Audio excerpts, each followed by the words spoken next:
Bonjour à tous et bienvenue sur le podcast Objectif Performance, le podcast pour construire son haut niveau. Toutes les 2 semaines, je vais interviewer des kinés du sport, prépa physique, coach ou autres qui amènent et accompagnent leurs athlètes au plus haut. On parlera dans une première partie de leur parcours, d'où viennent-ils, où ont-ils étudié, voyagé et commencé leur carrière, ensuite de ce qu'ils font actuellement et de ce que cela peut nous apporter en pratique, quel est leur sujet de recherche actuel, en quoi cela peut améliorer nos compétences, et enfin, on abordera leur mentor, leur livre préféré et comment est-ce qu'on peut les contacter. Comme d'habitude, je compte sur vous pour mettre 5 étoiles à cet épisode sur nos minutes et sur Apple Podcast avec un petit commentaire. De la même manière, je vous encourage à partager cet épisode sur les réseaux sociaux, notamment en story sur Instagram. C'est ce qui me fait le plus avancer et faire connaître le podcast. Bonne écoute à tous. Salut Blaise. Allô. Comment vas-tu? Très content d'être là aujourd'hui avec toi. Très bien, Super. très bien. Il fait froid au Québec. Écoute, c'est pareil ici en Haute-Savoie. Je suis content que tu aies accepté cette invitation parce que, voilà, si tu veux, je suis un peu le parcours de plein de gens. J'assiste à des formations, à des congrès et tout ça. Puis, je vois les choses avancer et je suis content d'écouter le parcours de ces gens-là et d'écouter ce qu'ils ont à dire encore une fois et d'essayer de faire partager au plus grand nombre qui nous écoute en tout cas. Donc, c'est un plaisir de t'avoir. Super. Merci beaucoup, Julien, de me recevoir. Top. Pour commencer, est-ce que tu peux nous donner, on va dire, ta définition de la performance? C'est quoi pour toi? Voilà. C'est question quand même complexe. Ouais. Je définirais peut-être comme optimiser son potentiel pour réaliser un objectif personnel. Peut-être j'irais un peu dans ce sens-là. La performance, pour moi, c'est vraiment de chercher à optimiser ce qu'on fait. Et puis, je l'ai fait à plusieurs reprises dans ma vie sur différents trucs parce qu'à un moment donné, je voulais courir plus vite et puis je jonglais avec l'ensemble de tous les paramètres pour essayer d'améliorer mes performances. Alors après ça, tu vois assez vite que tu as des limites qui sont plus proches que t'espérais, mais voilà. Mais c'est un peu comme ça que je le vois. Et la performance, moi, je le vois maintenant beaucoup dans mon milieu professionnel, dans l'enseignement de la physiothérapie et dans la gestion d'entreprise aussi, parce que c'est un gros volet de ma vie actuellement. Donc voilà. Mais c'est plus, je dirais optimiser son potentiel personnel pour arriver à ses fins, à ses objectifs. Ouais, top, super définition. Et justement, est-ce qu'on peut revenir un peu sur ton parcours? Et donc, tu as un bachelor en physical therapy au Canada avec un prix d'excellence dans le domaine musculo-squelettique. Pourquoi tu as eu envie de faire ça et où c'est que tu as fait ça? Alors, je suis un sportif, joueur de foot, soccer et aussi coureur depuis que je suis tout jeune. Donc, j'ai grandi sur une ferme, très actif, mais j'aimais le sport collectif qui était le soccer au Québec. Et puis, j'ai fait de l'athlétisme aussi. J'étais un coureur de 800 mètres. Et avec ces sports-là, je me suis abondamment blessé, bien évidemment. Et ça m'a mis en contact direct avec la physiothérapie à un moment donné dans mon parcours d'adolescent. Et ça m'a donné le goût de devenir physiothérapeute. Et en fait, j'ai rencontré à un moment donné un physiothérapeute vraiment top qui m'a bien orienté, qui m'a donné le goût, Denis Pelletier, et qui, en fin de compte, à partir de ça, j'ai fait mon cégep. Alors, le cégep, c'est le pré-universitaire au Québec. C'est juste avant d'aller à l'université. Et j'ai été faire mon université à l'Université Laval, dans la ville de Québec, en physiothérapie. C'est à la faculté de médecine. Donc, maintenant, c'est un master. C'est un 2e cycle universitaire.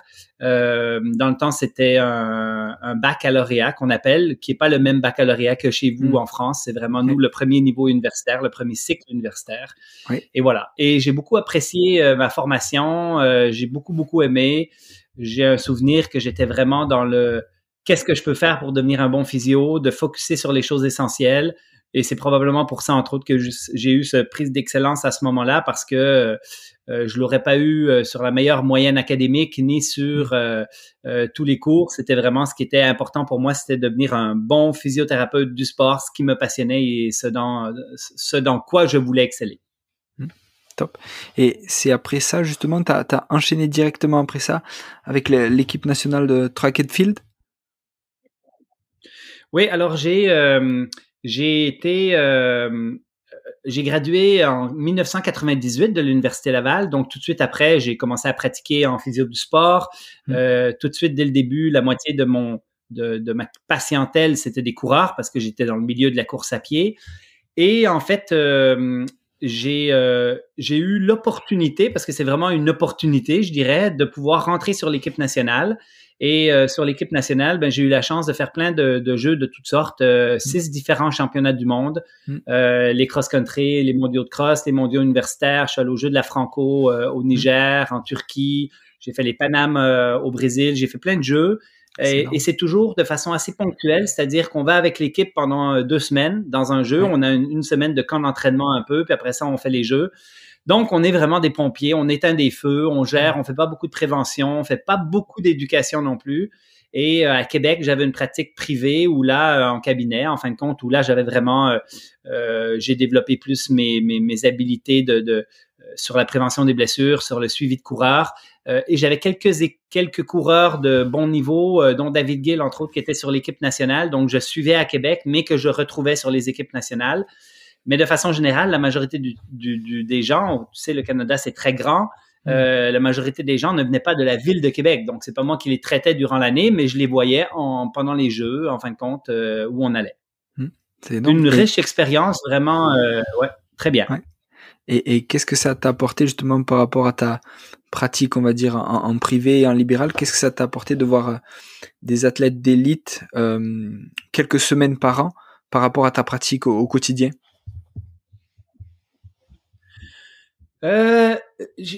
On apprend à être super efficace, on apprend à aller dans le fond des choses et on apprend aussi toute l'importance de cette urgence d'agir. Tu sais, quand tu es aux Jeux panaméricains, tu es à 2 semaines des Jeux et quelqu'un a une douleur quelconque au niveau du talon, ben, les solutions que tu recherches sont ultra agressives. À la limite, tu apprends à prendre des risques aussi. Donc, ça, c'est toujours aussi... ça a été un bel apprentissage sur... tout n'est pas réplicable pour le coureur récréatif que je voyais en cabinet, mais il y avait quand même beaucoup d'apprentissage qui était intéressant. Et il faut dire que dans ces jeux-là, on est avec des médecins du sport, avec d'autres professionnels comme les chiropraticiens, les massothérapeutes. Alors, en Europe, vous avez d'autres types de mélanges, mais nous, c'était un peu les professionnels qui étaient sur l'équipe nationale au Canada. Et ben, on apprend des autres beaucoup. On apprend pas seulement avec les athlètes, pas seulement avec l'apprentissage terrain directement, mais aussi par contact avec d'autres professionnels qui ont des compétences élevées et qui nous apprennent plein de manières de faire, de nouvelles choses. Et voilà, c'était encore une fois très riche. Ah, trop bien. Et tu es donc aussi maintenant depuis plusieurs années directeur de plusieurs cabinets de physiothérapie au Québec, c'est ça? Ouais, alors on n'appelle pas ça directeur, mais j'ai gradué en 98 et je suis devenu actionnaire au début des années 2000, je crois 2001, 2002, et d'une des cliniques, après ça de 2, de 3, et maintenant je suis un des actionnaires de l'ensemble des cliniques PCN à Québec. On a 200 employés, on a 14 cabinets.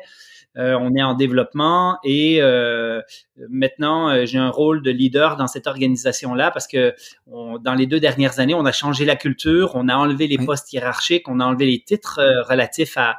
Donc, j'ai pas de titre classique de CEO, président, directeur, si tu veux. Je suis un des leaders de l'organisation, on est plusieurs. Et en fin de compte... mon rôle est un peu de mettre en place des processus de fonctionnement pour la culture affranchie, dans lequel est aussi la clinique du coureur, qui est une structure, une culture sans hiérarchie, pleinement transparente, qui utilise l'intelligence collective et voilà.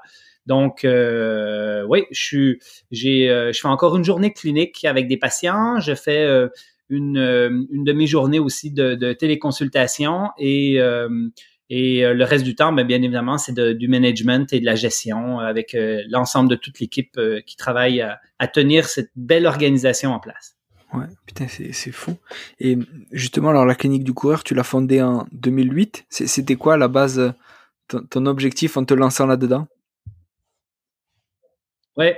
Alors toi, moi, j'étais physiothérapeute, temps plein, bien évidemment, et j'avais commencé en 2005. Je donnais des conférences depuis très longtemps. 2000, tout de suite quand je suis sorti de l'université, j'avais un intérêt à faire du transfert de connaissances. Donc, je lisais des papiers scientifiques, je faisais des synthèses, je faisais des petites présentations, et je donnais beaucoup de conférences à des médecins, à des physiothérapeutes, à des professionnels de la santé sur le traitement des tendinopathies, comment gérer les blessures chez le coureur, quel est le meilleur type de chaussure. Et je disais beaucoup de bêtises. Dans les années 98-2000, là, mes connaissances étaient limitées à des connaissances qui manquaient de science, qui manquaient de rigueur. Et j'ai dit beaucoup, beaucoup de bêtises. Mais j'avais cette passion à transférer les connaissances scientifiques et les connaissances de livres vers quelque chose de vulgarisé pour les professionnels.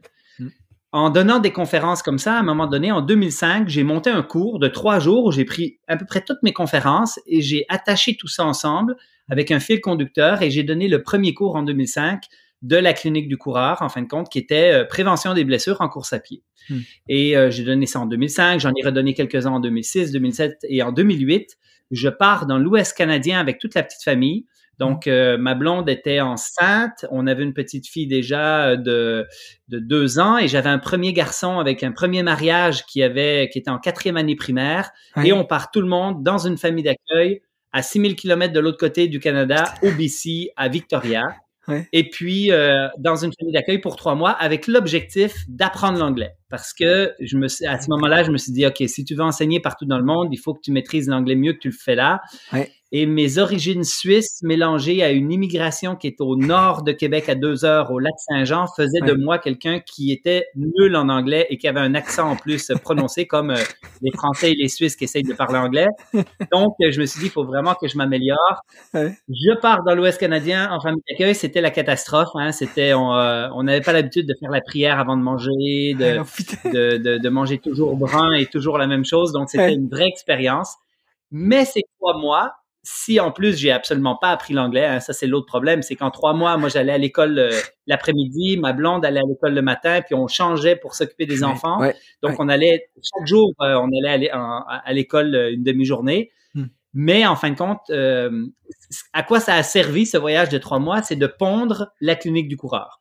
Un logo, une mission, un site web, une organisation et le désir d'aller enseigner partout dans le monde. Donc, on a construit, quand je suis revenu au Québec, j'ai présenté ça à mes collègues de PCN avec lesquels j'étais en business.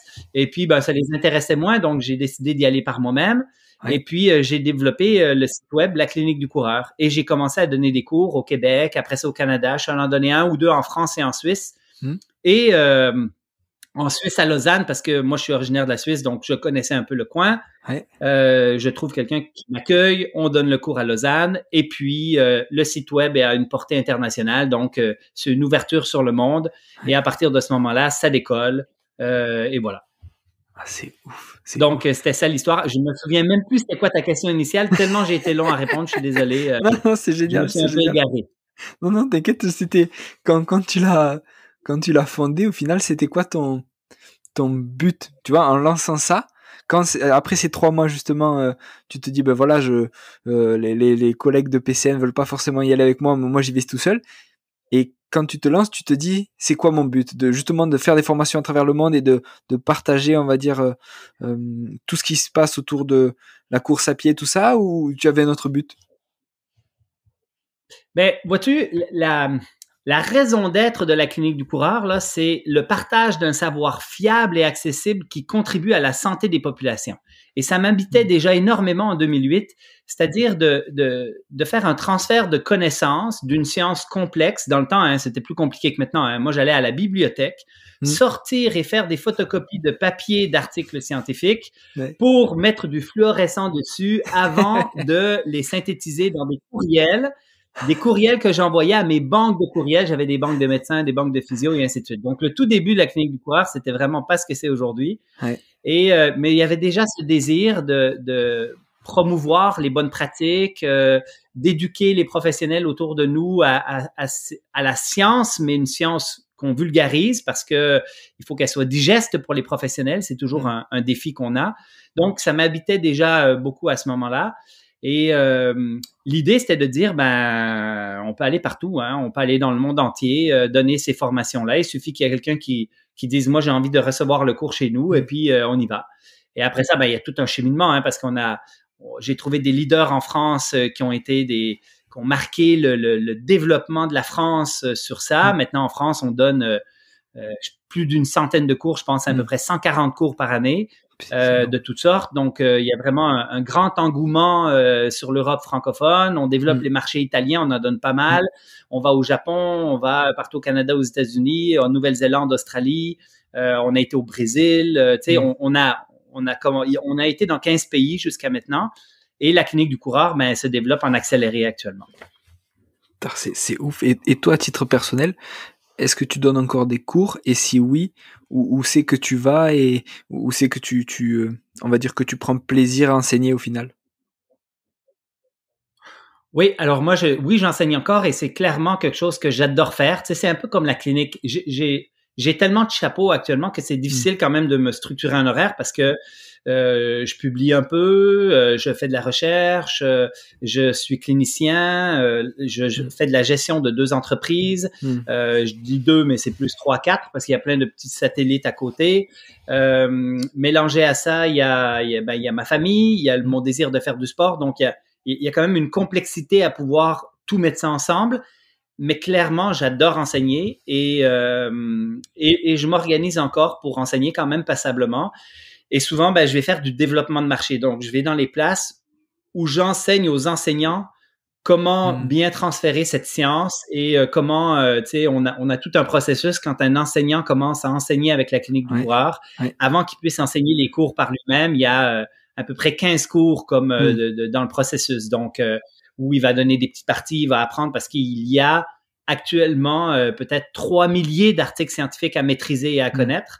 Il y a un cours de 2 jours ultra complexe qui doit se mélanger à une expérience clinique du thérapeute. Donc, devenir enseignant à la clinique du coureur, c'est complexe et mon rôle actuellement est plus d'aller développer des marchés, aller en Italie pour former nos speakers italiens. En France, la France est très autonome actuellement, mais j'y vais encore quelques fois par année, dont Chamonix annuellement parce que c'est un incontournable avec l'UTMB. Moi, je rêve à chaque année, je rêve d'aller à Chamonix pour aller marcher et courir dans ces montagnes. Et j'y vais à chaque année. Ça fait, je pense, 6 ans, 7 ans qu'on y va à chaque année. On loue des chalets, puis toute l'équipe de la clinique du coureur, France, Italie, Espagne et Québec se ramasse à Chamonix pour des meetings, plein de sortes, le développement stratégique de l'organisation, mais aussi profiter du plein air, etc. Donc oui, je continue d'enseigner et j'adore enseigner. J'adore être dans ce contact. Il y a quand même quelque chose de... Tu sais, quand tu transmets des connaissances, les gens qui font nos formations vont souvent sortir en disant c'est le meilleur cours que j'ai fait de ma vie et je veux pas dire ça avec une fausse humilité ou pas d'humilité du tout, je devrais dire, mais c'est vraiment quelque chose qui ressort beaucoup. On a réussi à mettre un cours en place qui plaît énormément et il plaît pas parce qu'il plaît, il plaît parce qu'il bouleverse les pratiques, il plaît parce que les cliniciens ressortent de là en disant « Ah, c'est génial, j'ai des outils que je vais pouvoir utiliser demain pour améliorer ma pratique. » Et pendant 2 jours, on leur parle avec passion de course à pied. Et ce que ça fait vraiment, c'est de rendre les autres heureux autour de moi, ça me rend heureux. Le transfert de connaissances et l'échange qu'on peut avoir avec les gens est clairement quelque chose qui m'anime encore énormément actuellement. Super, super. Et justement, alors pour entrer dans le vif du sujet, c'est quoi l'intérêt de courir en minimalisme par rapport aux blessures, par rapport à la performance, tout ça? Qu'est-ce que tu peux nous dire là-dessus? Alors, tu sais, la clinique du coureur s'est beaucoup fait connaître par le fameux minimalisme. Et pourtant, c'est quelque chose dans nos cours et dans ce qu'on donne qui prend quand même pas tant de place que ça. On n'a même pas encore fait le e-learning sur la chaussure qui va arriver bientôt, mais qui est même pas fini. Et dans le cours, on passe sur un cours de 17 heures, on passe, on va dire, 2 heures à parler de chaussures. On parle de technique de course, on parle beaucoup de quantification du stress mécanique, on parle beaucoup de prévention, il y a plein de trucs qu'on peut utiliser. La chaussure reste quand même quelque chose qui passionne les gens et qui soulève beaucoup de questions, même si c'est une partie très peu importante dans la prévention des blessures et Mais la chaussure nous a beaucoup fait connaître parce qu'on a été à contre-courant sur ce sujet-là en simplement disant qu'il fallait qu'on arrête de se faire bourrer par les compagnies de conneries et qu'il fallait surtout qu'on arrive, tu sais, le minimalisme n'est pas la solution à la prévention des blessures. Mais ce que je dis depuis le début, c'est que l'ensemble des choses qu'on tente de nous faire croire, c'est-à-dire que l'amorti, les antipronateurs, les technologies de toutes sortes dans les chaussures, qu'on nous vend à haut prix et qu'on valorise une chaussure en fonction de ces technologies-là, ça ne fonctionne pas pour réduire l'incidence des blessures. Donc, j'ai envie de changer ta question. J'ai envie de te dire, moi, le minimalisme, je m'en fous. C'est juste qu'actuellement, il n'y a rien, mais rien qui justifie les technologies dans les chaussures. Absolument rien. On leur met un drop, une élévation de talon, on n'a aucune idée pourquoi. On leur met des antipronateurs pour contrer une pronation qui est supposée être problématique quand on sait actuellement par la science que la pronation, ce n'est pas un problème. On va mettre de l'amorti pour essayer de réduire le choc sur le squelette quand on sait actuellement que si on met de l'amorti, on protège le pied, on va réduire les pics appliqués sur les charges mécaniques du pied, mais qu'on ne réduit absolument pas, voire qu'on augmente le stress sur le genou, la hanche et le dos. Le genou qui est la partie du corps le plus affectée chez le coureur récréatif.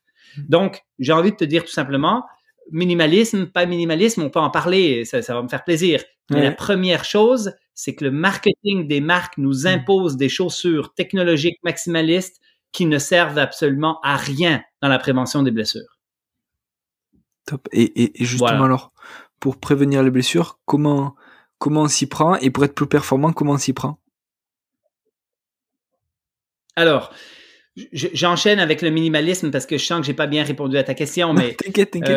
Dans la mesure où tout ce qui est maximaliste, en fin de compte, technologie de toutes sortes, ça sert à rien. Oui. On pourrait aller avec des chaussures plus simples, moins chères, qui n'ont pas 50 000 technologies d'intégrer pour un résultat qui serait tout aussi bon, voire meilleur. Parce que ce qu'on sait actuellement, c'est que la chaussure moderne a quand même amené une tonne d'adaptations cinétiques et cinématiques, c'est-à-dire au niveau biomécanique, par son interférence, par l'espace qu'elle donne entre les perceptions du pied et le sol. Elle va amener cette chaussure un ralentissement des cadences, une augmentation des vitesses de force d'impact. Elle va amener aussi une attaque talon qui est plus prononcée, donc moins de comportement de modération d'impact intrinsèque de l'individu. La personne va moins amortir par elle-même, va faire confiance finalement plus à la chaussure. Et si on réduit le stress sur le pied, on va l'augmenter sur le genou, la hanche et le dos. Donc, la chaussure maximaliste a des effets. On va se laisser la place de dire potentiellement néfaste parce que on ne pense pas que c'est une bonne chose d'avoir des cadences volontairement plus lentes ou ralenties parce que ça augmente le stress sur le squelette de façon générale. Quoique, on peut s'habituer à tout. C'est-à-dire qu'on peut acheter des chaussures ultra maximalistes, avoir une cadence super lente, faire beaucoup de bruit quand on court. Et si on intègre ce stimuli, ce stress de façon très graduelle, le corps s'adapte à peu près tout. Donc, c'est la raison pour laquelle que même avec du pied nu ou à l'autre extrême, des chaussures ultra maximalistes avec des cadences lentes et des forces d'impact élevées, dans les deux spectres, on a des gens qui ne se blessent pas dans la mesure où ils vont respecter leur tolérance mécanique. Donc, si tu me parles, c'est quoi l'intérêt du minimalisme? Ben, l'intérêt du minimalisme, c'est de garder son argent pour faire autre chose que de la donner à des compagnies de chaussures qui valorisent leurs chaussures, c'est une chose, qui te vendent des chaussures de des prix astronomiques en te faisant croire que tu vas prévenir les blessures ou que tu vas performer sans que ça soit vrai. Fait que ça, c'est la première chose. Mais d'avoir des chaussures plus simples, plus minimalistes, ben, sur du long terme, tu vas avoir une biomécanique qui va être peut-être un peu plus protectrice. Tu vas avoir des cadences plus élevées, tu vas avoir un peu moins d'attaque talon, un peu moins de vitesse de force d'impact. Tu vas avoir aussi un pied plus robuste, plus solide, qui va avoir une musculature intrinsèque plus volumineuse, des facteurs qui ont été associés, corrélés et même qui pourraient être la cause de certaines pathologies. On commence à avoir des papiers sur le sujet. Ceux qui ont des pieds plus forts, en fin de compte, auraient un risque de blessure un petit peu moins grand. Donc, il y a quand même quand on regarde l'ensemble de la littérature scientifique, il y a à peu près aucune logique à vouloir absolument aller vers de la technologie de toutes sortes, mais il peut y avoir une logique d'aller vers des chaussures plus simples. Quand on parle de performance, il y a un critère connu depuis des années. Quand je dis des années, c'est que ça fait 30 ans qu'on a commencé à étudier ce sujet-là et qu'on le connaît. Et depuis 30 ans, on a une trentaine de publications publiées qui arrivent toujours aux mêmes conclusions. Tout le temps les mêmes. Plus la chaussure est légère, plus elle est performante. Ça, on le sait depuis tout le temps. Et de façon assez importante. C'est-à-dire que pour chaque 100 grammes dans les pieds, on augmente la consommation d'oxygène de 1%. Donc, le coût énergétique relatif à une masse distale dans les pieds, c'est-à-dire que tu dois déplacer à haute vitesse avec grand bras de levier, est extrêmement coûteux. Donc, les chaussures, moi, j'ai déjà eu des chaussures dans le temps qui faisaient 500 grammes. Tu avais 1 kilo dans les pieds avec les deux chaussures, ce qui est phénoménal. Maintenant, ils ont allégé les nouveaux matériaux. Ben, presque. Non, mais c'est vrai. Tu regardes la 1122 de New Balance, qui avait un roll bar comme antipronateur qu'on vendait au gros. Et moi, à 70 kilos, on m'a toujours considéré comme un gros coureur. Donc, je me souviens, j'étais adolescent, un jeune adulte, et on me vendait des trucs, mais pas possible. Ouais. Et ces chaussures-là faisaient 400, 450 grammes jusqu'à un demi-kilo. Ça avait aucun sens. Maintenant, les chaussures font entre 300 et 350 grammes dans les chaussures technologiques. Et on arrive même à les alléger un petit peu. Et l'intérêt de la chaussure minimaliste, historiquement, dans les 20 dernières années, c'était d'avoir des chaussures légères, qui étaient donc peu coûteuses au niveau énergétique. Et les chaussures de performance, autant sur route que en cross, que sur piste, dans tous les cas, elles étaient légères. Et pour avoir de la légèreté, ben, dans le temps, on n'avait pas le choix. Il fallait qu'il y ait le moins de matériel possible. Donc, elle était assez mince, elle était près du sol. Et les coureurs de marathon, historiquement, si tu reviens 10 ans en arrière, couraient avec des chaussures qui étaient entre deux parce qu'ils ne toléraient pas les chaussures trop minces, parce que le marathon était trop long pour eux, parce qu'ils avaient l'habitude de courir avec des chaussures amortissantes. Donc, ils choisissaient souvent ce qu'on appelait, nous, au Québec, des light trainers, que vous appelez des semi-compètes en Europe, je crois, qui étaient des chaussures un peu entre deux, la Boston de Adidas, un classique là, pour les marathoniens. C'était une chaussure qui était semi-légère, donc qui faisait 240 grammes. Mais dans les chaussures ultra minces, pour faire du 5 km route, admettons, on avait des chaussures à 100 grammes. Et là, dernièrement, ben, avec la nouvelle génération de chaussures à plaques de carbone, avec les nouveaux foams, qui ont une perte énergétique peut-être un peu moins grande, ces chaussures-là, ben, on a réussi à faire des chaussures maximalistes, donc où le processus d'adaptation est beaucoup moins grand pour quelqu'un qui est adapté à des chaussures maximalistes traditionnelles pour son entraînement. Donc, il peut s'y remettre assez rapidement. Mais la Next pèse 180, 170 grammes. Donc là, on commence à avoir quelque chose de beaucoup plus intéressant qu'on avait avant. Et là, il y a un réel intérêt sur la performance. D'accord. En lien avec le poids. D'accord. Et alors, pour en finir justement avec les chaussures et tout ça, qu'est-ce que tu en penses de ces chaussures avec plaques de carbone? Est-ce que ça marche? Est-ce que c'est adapté, on va dire, à tous les coureurs du récréatif à l'élite? Ou comment tu te situes? Ben, on a fait une étude, tu sais, la première étude qui est sortie sur le sujet, c'est l'étude de O'Cammer et Dr. Cram, largement payée par Nike, on va se le dire entre nous, tu sais, moi je veux pas faire du auteur bashing, mais on va se le dire, le biais commercial, il est malheureusement incrusté autant dans la science qu'il est dans ce qu'on véhicule comme information. Et quand je reviens à la raison d'être de la clinique du coureur, qui est le partage d'un savoir fiable et accessible, le fiable, il est super important. Et le problème qu'on a en fin de compte actuellement, c'est qu'il y a des études qui sortent. Il y en a une qui vient de sortir pour la prévention des blessures avec une autre chaussure Nike qui est contaminée par la marque de façon importante, qui sponsor l'étude. On se questionne c'est quoi les relations qu'il y a entre les chercheurs et la marque. Et là, ils nous sortent une étude qui donne naissance, en fin de compte, à la Vaporfly 4%. 4% qui détermine le pourcentage d'oxygène d'économie qu'on fait avec cette fameuse chaussure chez des athlètes subélites, donc des gars qui faisaient en 30 et 31 minutes sur 10 km. On parle de coureurs de bon niveau, qui couraient avec des chaussures qui étaient pas si lourdes que ça pour performer comparé à la Vaporfly 4%, qui était une chaussure d'à peu près 200 et quelques grammes. Comparé à la 4% qui faisait 200 grammes dans le temps. Et on voit une différence phénoménale de 4%. Des chiffres qui n'ont jamais été reproduits par aucune autre étude. Et on a fait une étude en Nouvelle-Zélande avec Kim, qui est une chercheuse de Nouvelle-Zélande, qui est une enseignante de la clinique du coureur. Donc, on a mené une étude universitaire avec ça, qu'on a publiée. Et ce qu'on a observé, en fin de compte, c'est que les variabilités interindividuelles étaient phénoménales. Donc, il y en a qui avaient des détériorations avec la Vaporfly qui étaient de plusieurs pourcentages, 4-5% de détérioration. Et il y en a qui avaient des améliorations avec la Vaporfly qui étaient phénoménales aussi. D'accord. Donc, une très grande variabilité interindividuelle, première chose. Donc, on ne réagit pas tous pareil à ce type de chaussures. Ça, c'est la première chose. Et quand on regarde la moyenne chez les coureurs sur le terrain, on parle d'une amélioration grossièrement d'à peu près 1%. Et ce 1% inclut les perceptions du coureur, inclut le fait qu'il a une chaussure plus légère que ce qu'il avait avant, inclut l'effet placebo de cette chaussure qui est phénoménal parce que quand tu payes $330, probablement 250 € et plus en Europe pour avoir cette fameuse chaussure, ben, tu t'espères qu'elle va plus vite quand même. Hein? Et puis, après ça, tu as des feelings particuliers, tu as l'impression d'aller plus vite. Et puis, ben, il y a un effet placebo réel qui existe avec cette chaussure-là qu'il faut considérer.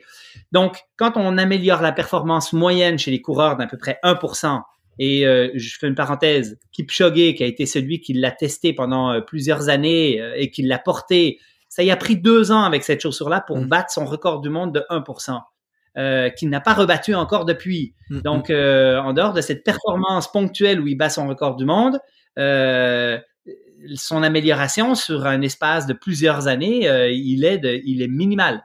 Et on s'attendait de toute façon, peu importe les chaussures qu'il avait dans les pieds, à ce qu'il continue d'être performant comme ça parce qu'il est au top de sa carrière et il continue d'évoluer. Donc, soyons prudents encore. Nike a super bien réussi son marketing. Hein. Ils nous ont fait croire à un effet énorme, première chose. Ils ont touché à l'inconscient collectif avec le marathon en dessous de 2 heures avec cette fameuse chaussure. On a fait croire au dopage technologique et tout le monde a crié au dopage technologique parce qu'il y avait des records du monde qui se battaient, mais les records du monde, ils sont faits non seulement pour se battre, mais les meilleures années pour battre les records du monde sur route, c'est pendant une période COVID. Ça, c'est la meilleure place parce que tu t'entraînes moins, tu fais moins de compétition. Et puis là, et puis en plus, la route a un engouement depuis 4-5 ans qui est exceptionnel. Donc, on va continuer de voir des records sur demi-marathon qui se battent parce que le demi-marathon était une distance où finalement, il n'y avait jamais eu de très grosses performances comparées au marathon ou aux 10 km, où là, on touche vraiment à des compétitions où c'est relevé. Donc, voilà. Moi, en fait, ce que je demande, c'est quoi le pourcentage de ce qu'on observe actuellement qui vient vraiment de cette chaussure versus de plein de facteurs confondants environnementaux. Et clairement, cette chaussure-là, c'est la meilleure des performances. Entendons-nous, c'est de 1% en moyenne chez les individus. Et pour certains, ça la détériore. Et pour d'autres, ça l'améliore de façon plus conséquente encore. Top. Merci. Je m'emporte. Quand je parle de chaussures comme ça, je m'emporte complètement. Je suis désolé. Aucun problème. Tant mieux. C'est pour ça que j'aime bien écouter. C'est top. On a parlé, quand on a parlé de blessures, on a évoqué la quantification du stress mécanique. Est-ce que tu peux nous dire ce que c'est le stress mécanique et comment tu le quantifies? Alors, la quantification du stress, c'est de s'assurer d'appliquer le bon dosage de stresseur sur son corps, sur ses tissus, pour créer une adaptation de stress optimale. C'est-à-dire que notre corps, en fin de compte, augmente sa capacité à tolérer du stress. Je suis capable de faire 10 répétitions avec 10 livres pour mon biceps droit. Donc, je lève des poids avec mon biceps et je suis capable de faire 10 fois 10 kilos. Et à force de m'entraîner, mon corps va s'adapter. Je vais avoir des adaptations qui sont au niveau musculaire, au niveau tendineux, au niveau neuro, au niveau osseux, au niveau cartilagineux, au niveau ligamentaire. Et ma tolérance va augmenter. À un moment donné, je serai capable d'en faire plus que 10 ou je serai capable de prendre plus que 10 kilos. Et si je quantifie bien mon stress et que je dose ma progression en écoutant mon corps, je vais en faire de plus en plus et être capable d'en tolérer de plus en plus. Et c'est le secret dans la prévention des blessures. Si on dose le stress mécanique adéquatement chez une personne, qu'on le garde dans cette limite, dans cette zone optimale où il stimule minimalement son corps pour créer des adaptations, mais sans dépasser sa tolérance maximale, son corps va augmenter sa capacité à tolérer du stress. Donc, le secret, en fin de compte, et c'est le seul moyen qu'on a actuellement pour optimiser ces adaptations, c'est d'être attentif aux signes et symptômes que notre corps nous envoie. Je vais faire, tout à l'heure, je suis allé courir en raquette pendant 10 km dans la montagne. Là, je regarde comment je me sens pendant, comment je me sens après, comment je me sens demain. Et si je me sens bien, demain, je pourrais aller faire 10,5 ou 11 km. Et à un moment donné, je vais prendre une journée de repos et je vais pouvoir enchaîner un 12 et ainsi de suite. Et si je dose bien mon stress mécanique, je vais pouvoir progresser sans me blesser. Donc, la quantification du stress mécanique, pour synthétiser, c'est 80% de la cause des blessures. Si tu t'es blessé, c'est parce que tu as un paramètre de l'entraînement que tu as mal quantifié. Et 8 patients sur 10 qui me consultent au cabinet, c'est à cause de ça. Et si t'es blessé et que tu veux récupérer, c'est par une bonne quantification du stress mécanique que tu vas pouvoir revenir à ton niveau fonctionnel optimal. Et je dirais que quand je donne des conférences grand public, s'il y a une chose que je veux que les gens retiennent, c'est pas l'indice minimaliste des chaussures, c'est pas la légèreté et la performance, c'est apprends à quantifier ton stress mécanique et tu vas beaucoup mieux t'en sentir. Super. Et je peux faire une autre parenthèse rapide. La quantification du stress, on l'appelle mécanique, mais en réalité, c'est la quantification du stress, elle peut être cognitif, dans les cas, par exemple, de commotion cérébrale. Ouais. Elle peut être physiologique, dans les cas, par exemple, de personnes qui cherchent à performer et qui sont toujours sur cette ligne fine entre je suis en fatigue, en surmenage fonctionnel, non fonctionnel, voire surentraînement. Et en fin de compte, la quantification du stress physiologique nous permet de justement s'entraîner optimalement sans basculer du côté du surentraînement. Super. Et vous aviez sorti un papier, il me semble que vous en aviez parlé une des premières fois en France, ça devait être pour les JFK, du Peace and Love. Est-ce que tu peux nous en dire plus, nous dire d'où ça vient et nous expliquer à quoi ça sert? Oui, certainement. Alors, le Peace and Love, c'est une autre innovation de la clinique du coureur parce qu'on en a quand même plein. Hein? On a fait plein de petites choses qui marquent les professionnels, dont celui-là, qu'on est bien fiers parce qu'on a publié dans le BJSM un éditorial qui est actuellement une altimétrique de 400 et quelques. Donc, il fait partie des 1% des articles scientifiques les plus véhiculés, cités et ainsi de suite. Et le Peace and Love, c'est l'évolution du fameux POLIS ou PRICE ou GREC en France pour la prise en charge des blessures aiguës de toutes sortes, donc tissu mou principalement. Le Peace and Love, en fin de compte, c'est le Peace, c'est ce qu'on va utiliser immédiatement. P pour protection, E pour élévation, A pour éviter les anti-inflammatoires, en anglais Avoid Anti-Inflammatory Modalities, donc on inclut la glace aussi à éviter là-dedans. C pour compression, E pour éducation. Donc quand le patient vient me voir, qui vient de se faire une lésion musculaire ou qui vient de se faire une entorse de cheville, je vais immédiatement appliquer le principe Peace. P pour protection, je veux pas que tu aies mal. Donc, si tu veux porter des béquilles pendant quelques jours, j'ai pas de problème. L'objectif, c'est que tu peux marcher dessus si tu veux, mais il faut pas que tu aies mal. Le E pour élévation, assez fréquemment, mets la jambe dans les airs, plus haut que le cœur, pour aider au retour veineux et lymphatique. A, éviter les modalités anti-inflammatoires qui sont la glace et les anti-inflammatoires en vente libre ou en prescription. Je pense entre autres à l'ibuprofène, que vous avez en France aussi en vente libre et qui clairement est quelque chose qui nuit à l'adaptation optimale des tissus. La glace, c'est toujours une belle controverse avec les kinés parce que les kinés sont attachés à leur glace comme les médecins à leurs anti-inflammatoires, mais ça devient difficile de trouver des raisons pourquoi il faudrait utiliser de la glace dans une entorse parce qu'il commence à avoir des petites études qui nous disent qu'on ralentit la guérison, on retarde le retour à la fonction. Donc, dans le doute, pourquoi on s'abstient pas? Encore une fois, c'est quoi les avantages de mettre de la glace? Il n'y en a pas grand-chose. Il y a même un consensus d'experts qui montre qu'il ne semble pas y avoir d'effet réellement analgésique avec la glace dans les entorses de cheville. Donc, dans la mesure où le patient il dit, ben moi, ça me fait tellement du bien, OK, peut-être, mais en même temps, si ça nuit à ta guérison, est-ce que c'est vraiment essentiel et nécessaire? Moi, je vais être sincère avec vous. Depuis plusieurs années maintenant, je ne mets plus de glace. Mes enfants viennent avec une belle grosse prune sur le front, avec une entorse de doigt ou de cheville, et on ne met pas de glace et ils vont très bien. Je vous rassure. Donc, ils se plaignent pas. Donc ça, c'était le A. Le C, c'est pour la compression. C'est un bandage élastique ou quelque chose qui amène une compression pour essayer de limiter l'édème, non pas l'inflammation, mais le gonflement associé qui vient distendre certains tissus. Ouais. Et le E du Peace, c'est pour éducation. Éduquer le patient que ça va bien évoluer, éduquer le patient qu'il n'a pas besoin d'une tonne de traitements de toutes sortes pour cette entorse de cheville, qu'il a besoin d'être bien guidé, d'avoir des conseils, mais qu'on n'a pas besoin d'une tonne de de machines et de bébelles et de pilules et de piqûres et de patchs et de crèmes que l'on utilise abondamment en médecine et en physiothérapie, en kinésithérapie, mais qui a une valeur, qui sont des modalités à très faible valeur pour l'adaptation, pour la guérison du tissu. Même chose pour les examens paracliniques. Suite à une entorse, on a des critères précis qui nous amènent à dire on fait une radio ou on n'en fait pas. On n'a pas besoin d'une radio pour chacune des entorses de cheville. La surmédicalisation, la surmédication sont des gros problèmes actuels dans notre médecine moderne. On crée des problématiques nouvelles avec cette surmédicalisation et cette surmédication. Donc ça, c'était le PEACE. Après, il y a le LOVE. Alors, le LOVE, on l'enchaîne. Après quelques jours, on a L pour LOAD. Le LOAD, c'est ce que je viens de vous expliquer, qui est la quantification du stress mécanique. On sait, par exemple, dans les tissus musculaires que dès le jour 3, si on met des tensions dessus, on va accélérer les processus de guérison. On sait dans des entorses classiques du compartiment latéral que de faire une mise en charge précoce sur la cheville, c'est une bonne chose, dans la mesure où on respecte les symptômes.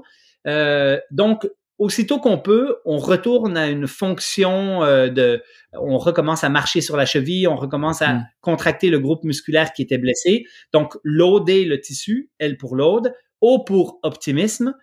On sait que les patients qui voient leur entorse de façon plus positive vont guérir plus vite. Et ça, c'est quand même assez intriguant pour des kinés et pour tout le monde. En fin de compte, on sait que le positivisme, c'est-à-dire la perception que le patient a de son entorse, s'il croit qu'il va guérir relativement vite, c'est des beaucoup meilleurs prédicteurs de succès que le grade de la pathologie elle-même.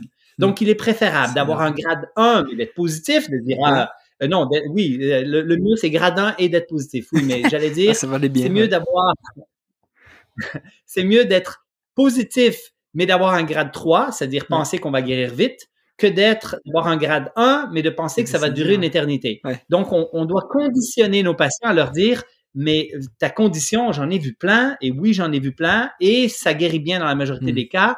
Donc, être positif et conditionner le patient à ce positivisme. Donc, le LOVE, c'est load, optimisme, V pour vascularisation. Dès le jour 2, entorse de cheville, même grade 3, gros lésions musculaires, on les met sur le vélo, on vascularise, on accélère les processus de guérison par augmentation du métabolisme, augmentation de la vascularisation et ainsi de suite. Et on a aussi le E, le dernier E, qui est exercice. Donc là, on va normaliser la mobilité au besoin, la force, s'il y a des faiblesses de développer, et la proprioception, notre capacité à tenir la cheville à la bonne place, de façon graduelle et progressive, sans presse. Le E, le dernier E pour exercice, vient vraiment à la toute fin. Et il faut pas exagérer là-dessus, mais voilà. Donc, c'est ça le Peace and Love. Donc, c'est le nouvel acronyme pour la gestion des blessures traumatiques aiguës. Impeccable, super. Et alors Blaise, avec tout ça, est-ce que tu peux nous expliquer un peu comment se passe, on en a parlé au tout début, mais une semaine type, tu vois, entre tout ce que tu fais, entre la clinique, les entreprises, la recherche, comment est-ce que tu as une semaine type ou est-ce que ça change tout le temps? Comment tu fais? Alors, il y a beaucoup de variétés et j'aime la variété, mais je dirais qu'il y a 4 facteurs qui m'aident à gérer l'ensemble de ma charge de travail pendant une semaine. La première chose, c'est que j'ai beaucoup d'aide. Je suis obligé de le dire, ma femme, ma blonde, Isabelle, s'occupe d'à peu près tout dans la maison, tout avec les enfants et l'école. Donc moi j'ai des moments de haute qualité avec les enfants et avec elle, mais en même temps il y a plein de choses duquel je ne m'occupe pas du tout. Donc j'arrive à focusser sur les choses essentielles, essentielles de mon travail, parce que le reste bien évidemment est essentiel, mais on a fait un deal ensemble et puis voilà. Et quand je dis beaucoup d'aide, il y a Isabelle à la maison, mais il y a mes collègues à PCN, il y a mes collègues à la clinique du coureur. Des fois je suis un peu on me met de l'avant. Là, je suis en train de faire un podcast, puis on a l'impression que c'est moi qui porte toute la clinique du coureur. Mais la réalité, en fin de compte, c'est que je suis une pièce de puzzle comme toutes les autres à l'intérieur de ce puzzle qui est la clinique du coureur ou PCN. Donc, bien évidemment, beaucoup d'aide de l'externe, première chose. La deuxième chose, c'est que j'ai toujours 1 à 2 heures par jour qui est réservé au sport. C'est un non négociable. C'est ma soupape de stress, c'est mes moments de réflexion, c'est là où je suis très créatif et après un sport de 1 ou 2 heures, en fin de compte, c'est la meilleure place pour aller vraiment tabler sur de l'innovation, un nouvel outil, une nouvelle manière de faire, je règle des problèmes dans la forêt en courant une tonne. Je reviens, je mets ça sur papier, ça va très vite. J'ai vraiment le sport pour moi est vraiment un tampon de stress qui est très important. Ensuite, ça me donne aussi beaucoup d'efficacité. Je suis très efficace quand je travaille, quand je fais mes choses. Et il peut y avoir les enfants qui crient, l'école à la maison, comme ces temps-ci avec le COVID. Et finalement, j'arrive à être très focus sur ce que je fais. Donc, une grande efficacité. Et le quatrième point, je dirais, c'est que je fais beaucoup de combinaisons entre, par exemple, si tu veux me rencontrer, t'es à Québec, on va aller faire un jog ensemble, ou on va aller faire un vélo, ou on va faire un sport meeting. Je fais beaucoup de sport. Tout à l'heure, j'ai été faire une heure et demie à peu près de raquettes et j'étais avec ma blonde, donc on passe du temps ensemble. Je fais du sport avec les enfants aussi, donc il y a beaucoup de choses qui sont combinées pour qu'on profite en fin de compte de ces moments de qualité, famille, mais en même temps qui sont mélangés à du sport, qui sont mélangés à différentes choses.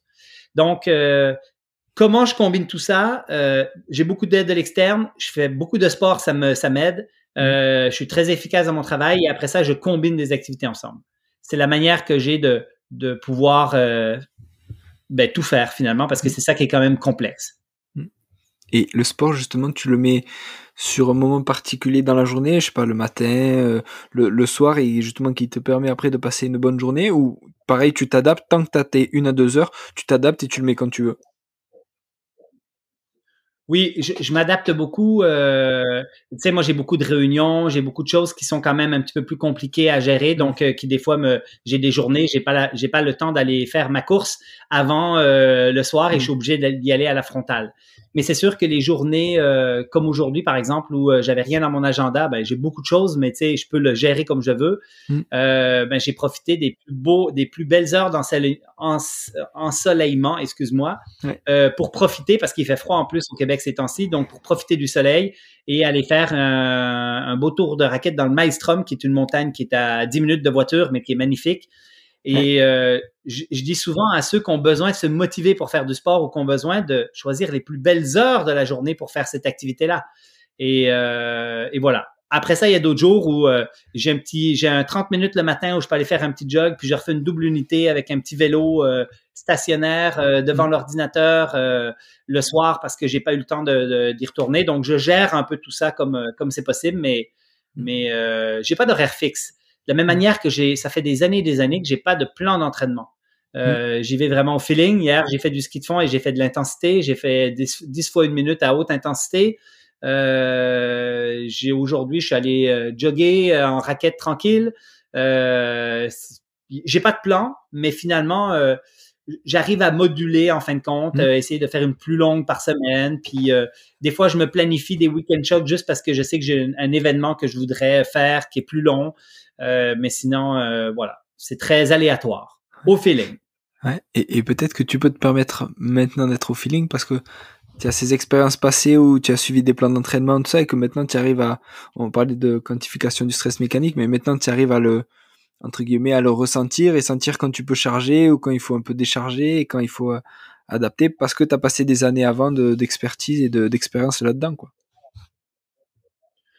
Oui, puis il faut quand même le dire, je fais pas de compétition ou j'en fais une de temps en temps pour le plaisir, mais tu sais, avec aucun espoir, tu sais, j'ai pas d'objectif de performance à la course à pied. Donc, que tout d'un coup, j'ai pas d'énergie pour faire de l'intensité pendant 2 semaines, puis j'en fais pas, c'est pas grave.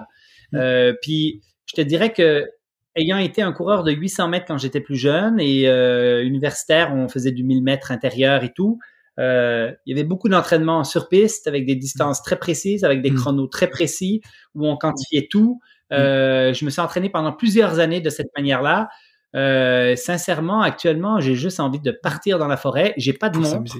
J'ai pas, je ne répertorie même pas combien je cours en distance exactement où je pars et je gère au fur et à mesure. Donc vraiment, et ça me plaît énormément cette nouvelle manière de m'entraîner. Mais que je fais depuis maintenant probablement 20 ans. D'accord, énorme. Top. Est-ce que tu as des mentors ou des gens justement qui t'ont marqué ou quand tu as besoin d'un conseil ou quoi, tu peux appeler et ils auront toujours une bonne réponse? Il y en a plein. J'ai encore une fois, j'ai un environnement direct où j'ai plein d'entrepreneurs, j'ai plein de collègues de travail. Je me nourris beaucoup, je suis très ouvert sur le monde, je me nourris beaucoup des autres. Donc, je vais beaucoup échanger avec des entrepreneurs, avec des professionnels, avec mes collègues sur plein de problématiques. Je fais partie de 2 groupes d'affaires, le Club des 15 et un groupe tech. Dans le groupe tech, j'ai Louis Samuel qui est mon chair, qui est un gars que je rencontre une fois par mois avec lequel on échange sur l'entrepreneuriat et sur développement plus en tant que leader d'organisation. Mais après ça, l'échange, il est très, très riche à l'intérieur de mes organisations. Tu sais, je prends l'exemple de PCN. On a, je sais pas, moi, j'ai une dizaine de personnes autour de moi avec lesquelles j'échange très fréquemment. Et j'échange sur les processus, sur les manières de faire, sur comment on peut améliorer l'organisation. Et ça, c'est extrêmement riche comme entrepreneur, en fin de compte, pour moi. Et à la clinique du coureur, c'est la même chose. On est 12 dans le core ici et on a une réunion une fois par semaine. On échange sur plein d'autres choses. On se challenge, on se critique, on se permet de tout se dire. Et je pense que c'est ça qui fait en sorte qu'on progresse comme individu. C'est-à-dire de pas rester seulement dans sa bulle, de croire qu'on maîtrise tout et que finalement on évolue avec des œillères vers l'avant. Quand il y a plein de possibles qui émergent de partout qui peuvent faire en sorte que la direction qu'on va prendre va être meilleure. Impeccable. Et est-ce que tu as des livres sur la performance ou autres qui t'ont marqué et que tu relis de temps en temps? Alors, sur la performance en tant que telle, écoute, je lis beaucoup d'articles scientifiques, peu de livres. Ça, c'est la première chose. Alors, si moi, je pars à Cuba en voyage, en vacances, je m'apporte une vingtaine de papiers scientifiques avec un crayon fluo et sur la plage, pendant que ma blonde lit un roman, moi, quand j'ai fait mon entraînement puis que je suis chill puis que mes enfants font des châteaux de sable, c'est clairement, je lis des articles scientifiques. Ou je lis des livres comme le livre de Tim Noakes, Waterlogged, ou Ultra Trail de Guillaume Millet, par exemple, qui pour moi était vraiment un super livre. Et j'ai su dernièrement que Guillaume travaillait sur une réédition de ce livre-là, donc qui va arriver prochainement. Ça, pour moi, c'est des livres de science, finalement. C'est des livres où il y a une crédibilité interne qui m'anime et qui me nourrissent de connaissances, parce que c'est ça un peu que j'aime faire, c'est aller chercher beaucoup de connaissances pour pouvoir me faire une tête sur différentes choses. Après, les livres que j'ai lus un peu plus dernièrement, il y a Going Horizontal de Samantha Slade, puis il a été traduit en français. Donc, je sais pas c'est quoi en français, par contre, Aller horizontal, Samantha Slade, qui est sur la gestion d'entreprise, mais plus affranchie, libérée, donc sans hiérarchie, etc. Et c'est plein de petits trucs pratiques vraiment intéressants, qui est un super livre pour quelqu'un qui gère une business. Et il y a l'incontournable Reinventing Organization de Frédéric Laloux, un Français, je sais pas si vous connaissez, mais qui vit aux États-Unis, je crois maintenant, mais qui redéfinit le monde du travail et avec raison. Et bien évidemment, c'est sur l'entreprise opale, libérée, affranchie, holacratique. Il y a plein de synonymes de toutes sortes, mais c'est toujours la même chose, c'est de dire, est-ce que vraiment les structures ultra hiérarchiques où, comme anciennement, il y avait un patron, un président d'entreprise qui prenait des décisions, ou un CA, un conseil d'administration qui prend des décisions, puis après ça, tu as des gens qui appliquent. Et puis, si jamais il y a une problématique, il faut que ça remonte en haut avant qu'il y ait des changements. Est-ce que ces structures-là vont vraiment vivre longtemps dans le... tu sais, tout le monde évolue actuellement, puis ce qu'on voit, c'est que même les structures très hiérarchiques sont obligées d'évoluer dans leur manière de gérer leur hiérarchie. D'avoir des CA qui ont plus la parité, qui sont plus intelligents et surtout plus... des personnes de différentes opinions. Il y a des meilleures pratiques qui se développent pas juste en sciences médicales, comme on a en kiné, mais qui se développent aussi dans la gouvernance et dans la gestion des entreprises. Moi, c'est quelque chose qui me passionne parce que j'ai 2 entreprises, en fin de compte, dans lesquelles je participe à cette gouvernance de façon importante. Donc, et tu sais, je disais tout à l'heure que PCN, les 200 personnes qui sont dans les 14 cabinets, en fin de compte, sont devenues des entreprises plus affranchies. En fait, on a transformé la culture dans les 2 dernières années pour faire disparaître le CA, les postures d'autorité, les décisions ciblées et autocratiques par un petit groupe d'individus. On prend des décisions collectives, on a des représentants, on travaille en cellule, il y a vraiment tout un changement qui a été fait. Et la clinique du coureur est comme ça depuis son début, en fin de compte, de façon plus organique. Fait que, tu sais, historiquement, je portais le nom de président fondateur. Maintenant, c'est uniquement fondateur. Mes titres en dessous de ma signature, c'est développement innovant et gestion collaborative parce que c'est les 2 choses que je fais dans la clinique du coureur. Plus de la gestion interne et après ça, du développement. Mais là, j'ai complètement dérapé. Mais pour te dire que le livre de Frédéric Laloux, pour ceux qui gèrent des organisations et qui ont un intérêt, en fin de compte, à la gouvernance, à comment on gère une organisation, c'est probablement la Bible sur le sujet. Voilà. Top, feu. Et Blaise, s'il y a des gens qui veulent justement te contacter pour parler de PCN, de la clinique du coureur et en savoir plus sur toi ou sur la course à pied, où c'est qu'on peut te joindre facilement? Alors, mes coordonnées sont publiques. Hein. Vous pouvez d'abord me retrouver sous Twitter à Blaise Dubois, qui est... quand on parle de science, quand on débat sur des articles, c'est souvent là où j'interagis. Je passe très peu de temps sur les médias sociaux. Hein. J'ai pas beaucoup de temps avec... j'ai un compte Instagram, Facebook professionnel, etc. J'ai un LinkedIn et tout, mais si vous voulez me contacter, mon numéro de téléphone cellulaire est public, mais personne me harcèle, mais je peux même vous le donner. Alors, c'est le +1 418 953 8555. Donc, si quelqu'un a vraiment une question importante à me poser, vous pouvez me rejoindre.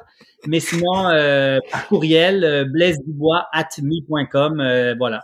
Mais sinon, je suis partout, mais c'est compliqué quand même des fois tu sais, sur les courriels, j'en reçois une centaine par jour, donc ça arrive des fois que je réponds très rapidement, très bref. Il y en a qui se disent non, mais il est bête, il est pas bête, vous dites en Europe, mais plus rude. Oui. Au Québec, on dit il est bien bête. Ouais.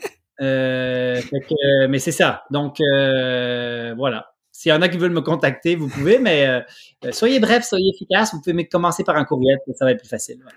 Ouais. Top. Impeccable et merci beaucoup Blaise en tout cas pour le temps passé à répondre à mes questions. Ça fait plaisir, c'était vraiment cool. Ouais, très cool. Super. On remet ça si tu veux un de ces quatre. Parler d'autres sujets, je sais pas trop quoi. Pas de souci. J'ai déjà des idées. Et on en reparle très vite et c'était un grand plaisir. Merci beaucoup Blaise. Merci à toi. Ciao. Salut. Voilà. Merci d'être allé au bout de cet épisode. J'espère que vous êtes régalés autant que moi. Si vous voulez m'aider, le mieux est de partager cet épisode au plus grand nombre. Parlez-en entre vous. Débriefez-le, que ce soit en live ou sur les réseaux. Qu'en avez-vous retenu? En quoi cet épisode peut vous aider à construire votre haut niveau? N'hésitez pas non plus à me faire un retour ou à me proposer des personnes à interviewer. Je répondrai avec plaisir. À très bientôt pour un nouvel épisode.